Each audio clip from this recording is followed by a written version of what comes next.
Maksum itu cuma sifat para nabi dan rasul. Maksum itu artinya bebas dari kesalahan. Yang bebas dari kesalahan untuk membedakan dengan manusia biasa itu cuma nabi dan rasul. Jadi tidak ada manusia biasa yang maksum. Ya. Kalau Anda sudah mengatakan ada orang maksum, artinya ada nabi baru. Sudah keliru di sini.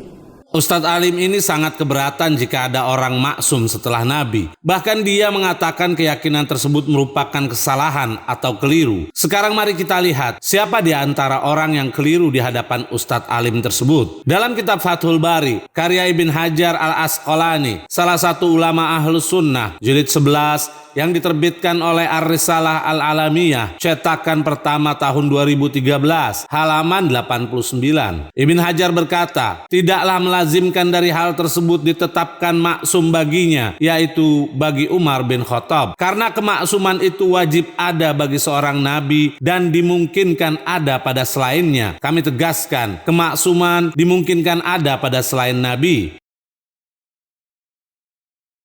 Ternyata dalam pandangan Ibn Hajar sangat dimungkinkan adanya sosok maksum selain Nabi. Karena itu sebaiknya kami sarankan kepada Ustadz Alim ini untuk mengkaji ulang kitab-kitab ulama Ahlus Sunnah yang terkemuka sebelum berbicara dengan cepat di hadapan umat. Dalam kitab Fathul Bari, karya Ibn Hajar Al-Asqalani, jilid 14, halaman 73. Ibn Hajar Al-Asqalani berkata, terdapat penguatan untuk salah satu dari dua kemungkinan dari sabda Nabi SAW tentang ahli Badar. Sesungguhnya Allah berfirman untuk mereka, berbuatlah sesuka kalian. Kami tegaskan, berbuatlah sesuka kalian. Sungguh aku telah mengampuni kalian. Lalu Ibn Hajar melanjutkan, pendapat yang lebih diutamakan adalah bahwa yang dimaksud dengan hal itu adalah bahwa dosa-dosa bisa terjadi dari mereka, akan tetapi tetap disertai dengan ampunan, yaitu sebagai keutamaan bagi mereka di atas selainnya, disebabkan pertempuran yang besar, yaitu perang Badar. Sedangkan pendapat yang tidak diutamakan adalah bahwa yang dimaksud sesungguhnya Allah telah menjaga mereka, yaitu maksum, sehingga dosa tidaklah menimpa mereka. Dalam pernyataannya di atas, walaupun Ibn Hajar tidak mengakui pendapat yang kedua, akan tetapi pada kenyataannya masih ada kelompok yang meyakini bahwa ahli Badar semuanya maksum, yaitu terjaga dari salah dan dosa. Mari kita simak pernyataan Imam Fakhrul Razi di dalam menafsirkan satu ayat dalam Al-Quran. Dalam kitab Tafsir Al-Kabir, karya Fakhrul Razi, salah satu ulama Ahlus Sunnah, jilid 10, cetakan pertama tahun 1981 yang diterbitkan oleh Darul Fikr, halaman 148. Al-Fakhrul Razi berkata, ketahuilah bahwa firman Allah surat 4 ayat 59 dan ulil amri di antara kalian menunjukkan bahwa ijma umat adalah hujjah. Dalilnya adalah bahwa sesungguhnya Allah memerintahkan untuk mentaati ulil amri secara wajib di dalam ayat ini. Dan barang siapa yang Allah memerintahkan untuk mentaatinya secara wajib dan pasti, dia harus maksum, yaitu terjaga dari kesalahan. Karena seandainya dia tidak maksum dari kesalahan, melazimkan kesalahan yang dia lakukan turut diperintahkan pula oleh Allah untuk mengikutinya, maka hal tersebut menjadi perintah untuk mengerjakan kesalahan, sedangkan kesalahan itu sendiri dilarang oleh Allah, dan ini melazimkan perintah dan larangan menjadi satu perbuatan juga, menjadi satu makna. Tentu hal ini mustahil. Maka telah ditetapkan bahwa Allah memerintahkan mentaati ulil amri secara wajib, dan telah ditetapkan pula bahwa semua orang yang Allah perintahkan untuk mentaatinya secara wajib harus maksum dari kesalahan. Maka telah ditetapkan secara pasti bahwa ulil amri yang disebutkan dalam ayat ini harus maksum. Kami tegaskan, ulil amri setelah Rasulullah harus maksum.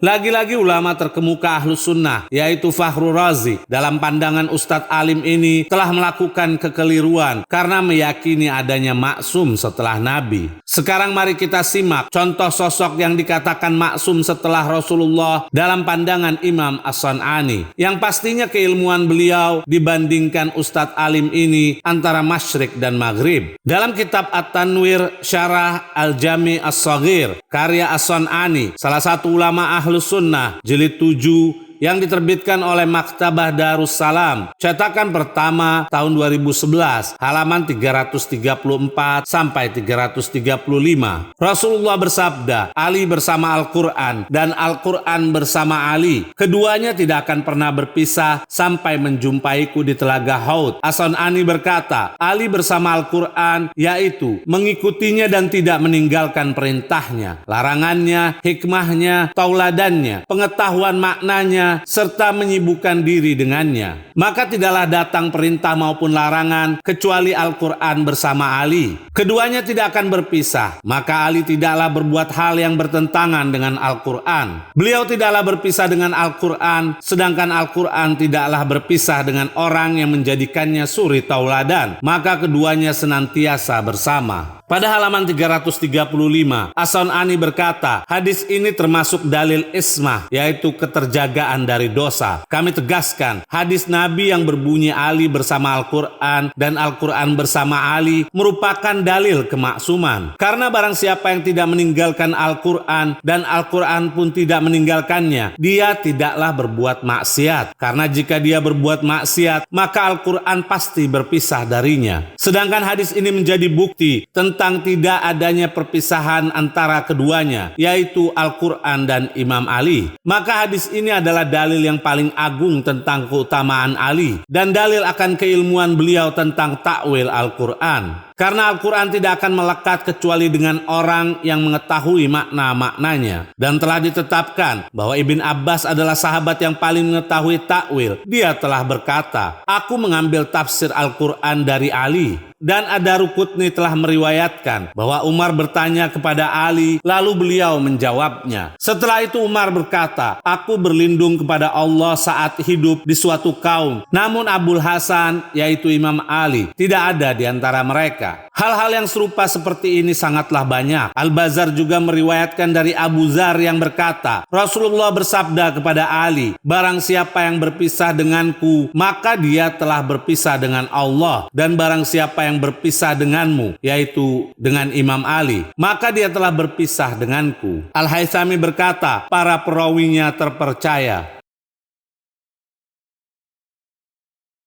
Tujuan dari Ustadz Alim ini menyalahkan kelompok lain yang meyakini adanya maksum setelah Nabi. Namun ternyata kepercayaan tersebut terdapat dalam kitab ulama Ahlus Sunnah yang kami yakin Ustadz Alim ini tidak pernah membacanya. Sekarang mari kita simak siapa lagi yang memiliki predikat maksum setelah Nabi dalam pandangan Az-Zahabi. Dalam kitab Al-Mauqizah fi Ilmi Mustalah Al-Hadis karya Az-Zahabi, salah satu ulama Ahlus Sunnah yang diterbitkan oleh Maktabul Matbu'at Al-Islamiyah, cetakan kedua tahun 1412 Hijriah, halaman 84. Az-Zahabi berkata, kemaksuman, yaitu terjaga dari kesalahan, diperuntukkan kepada Nabi, Siddiqin, dan hakim-hakim penegak keadilan.